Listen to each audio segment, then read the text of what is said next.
अस्सलामुअलैकुम व्यूअर्स, कैसे हैं आप लोग। उम्मीद है खैरियत से होंगे। और आज का दिन तो बहुत ही अच्छा दिन है माशाल्लाह से। 23 मार्च भी है और पहला रोज़ा भी है। अल्हम्दुलिल्लाह पहला रोज़ा खुलने में अब थोड़ी देर रह गई है, असर का वक्त हो गया है। और मैंने सोचा कि मैं जो हूँ इतनी देर में लाइव अफ्तारी बनाती हैं, तो मैं उतनी देर में थोड़ी सी बातें आपसे कर लूँ। हाँ, तो जब मैं आपको अपनी ज़िंदगी की कहानी बता रही थी कि जब मैंने फ़ाइन आर्ट कॉलेज में एडमिशन लिया, तो मुझे अंदाज़ा नहीं था कि उसकी मंथली फ़ीस के अलावा भी उसके बहुत अखराजात होते हैं। पेंट्स के, ब्रशेस के, ऑयल के, कैनवस के, कागज़ों के, प्रैक्टिस के लिए बहुत कागज़ चाहिए होता है। तो उस वक़्त मैंने ले लिया जब एडमिशन, तो फिर मैंने अपने भाई से कहा कि आप फ़ीस दे दिया करें वैन की भी और मंथली फ़ीस भी दे दिया करें। उनकी काफ़ी अच्छी पोजीशन थी और उनकी बीवी भी उस वक़्त गवर्नमेंट सर्विस में, मतलब उस वक़्त क्या, वो गवर्नमेंट सर्विस से ही रिटायर हुई, फिर वो गवर्नमेंट सर्विस में थी। तो कोई ऐसी वो नहीं थी, लेकिन उन्होंने मुझे इतना डिस्करेज किया, इतना उन्होंने मुझे, मतलब बहुत ज़्यादा जिसको कहते हैं नेगेटिव हो जाना, वो हो गए वो टोटली। और फिर मैंने एक दिन उनको मना कर दिया। मैंने कहा देखिए, आप अपने पैसे मत दिया करें मुझे। जो आप 800 रुपये महीना पहन के और 800 रुपये महीना जो आप दे रहे हैं फ़ीस के, फ़ीस बहुत कम थी। और अल्लाह भला करे, मैं जिस फ़ाइन आर्ट कॉलेज में पढ़ती थी वो बहुत बेहतरीन पाकिस्तान के कॉलेजेस में होता है और अपनी नौइयत का वाहिद है और बहुत अच्छा उसका स्टैंडर्ड था और अब भी है। तो इतने थोड़े से पैसों पे इतनी बातें सुनना मुझे गवारा नहीं थी। मेरी गैरत और अहमियत बर्दाश्त नहीं कर रही थी, मेरी खुददारी को ठेस लग रही थी और मुझे अपने ख्वाब भी पूरे करने थे। फिर जब वो चले गए, मैंने उनको मना कर दिया। तो फिर ये हुआ कि मैं ईशा की नमाज़ पढ़ने बैठी और मेरी समझ में नहीं आया कि अब क्या होगा। बहुत थोड़े पैसे ट्यूशन से आ रहे थे। मैंने सलाम फेरा और मोहल्ले में एक घर पे मेरे जानने वाले थे, मैं जाके खड़ी हुई। मैंने कहा मुझे ट्यूशन्स चाहिए। वो कहने लगी कि अरे तुम्हें इतनी जल्दी पता चल गया, रात ही तो मैंने फारिग किया है और आज तो पहली तारीख भी अभी नहीं हुई है और तुम चारों बच्चों को, अच्छा हुआ शादिया तुम आ गई है, मेरे चारों बच्चों को तुम पढ़ाओगी। बस उसी दिन मैंने अपने भाई को मना किया, उसी दिन मुझे नई ट्यूशन्स मिल गई और वो भी 4 बच्चों की, अल्हम्दुलिल्लाह। और कहने लगी अब तुम घर पर आई गई हो तो पैसे लेके चली जाओ।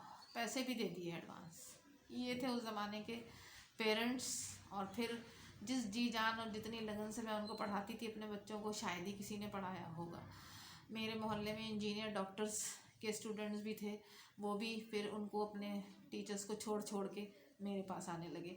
नतीजा ये हुआ कि एक खातून अम्मा की दोस्त थी मेरी फूफी की, तो उनका बेटा पढ़ाता था, वो इंजीनियर बन रहा था।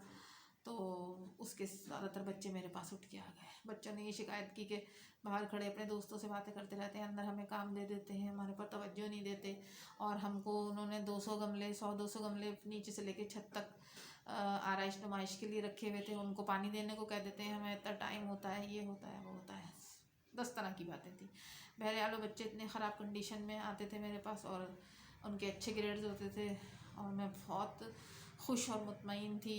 मेरा बहुत एक अच्छा नाम हो गया था अपने इलाके में कि मैं बहुत अच्छी ट्यूशन पढ़ाती हूँ और बहुत मेहनत से पढ़ाती हूँ। और नतीजा ये हुआ कि मेरी ट्यूशन बढ़ती चली गई।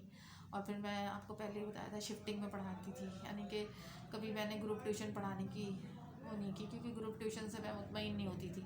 मुझे लगता था कि ग्रुप ट्यूशन बिल्कुल एक स्कूल की तरह है, जैसे क्लास में बच्चों को समझ में नहीं आता ऐसे मेरे सामने भी समझ में नहीं आएगा। तो बस सिर्फ 2 हद से हद 3 की शिफ्ट लगाती थी और फिर 4 बजे से लेकर रात के 11-12 बजे तक मैं अपने बच्चों को पढ़ाती रहती थी। और पेरेंट्स से उस वक़्त की शाबाश है, उनको सलाम है, उनको हेड्स ऑफ है कि उन्होंने मेरे साथ इतना ताउन किया, अपने बच्चों को भेजा। बच्चे बेजार हो जाते थे मुझसे पढ़ते पढ़ते, बाद दफ़ा तो कोई कहते थे इतना क्यों पढ़ाती हैं, हमें छोड़ दें। लेकिन मेरे दिमाग पे तो ये था कि जैसे मैंने अपनी ज़िंदगी गुजारी है ना, ख़राब पढ़ लिख के, मेरी अच्छी पढ़ाई नहीं हुई, ऐसी इन बच्चों की ना हो। बस मेरे दिमाग में एक ही बात थी। और नतीजा ये हुआ कि C-D ग्रेड वाले बच्चे जो थे वो A और A+ पे चले गए और अल्लाह ने मुझे बहुत इज़्ज़त दी। और मेरा फ़ाइन आर्ट्स का जो 4-5 साल का सफ़र था, जिसमें महंगी से महंगी चीज़ें भी आना थी, वो बहुत आसानी से तय होता चला गया। पूरे मेरे ख़ानदान वालों ने मेरी बहुत इज़्ज़त अफ़ज़ाई की और वो फूफियाँ जो मुझे नफ़रत से देखती थी, उनकी निगाहों में नफ़रत अब भी थी, लेकिन अब ज़रा कम हो गई थी और ये मेरे लिए बहुत खुशी की बात थी। आज के लिए बस इतना ही व्यूअर्स। आपसे दरख्वास्त है कि मेरे चैनल को सब्सक्राइब करें।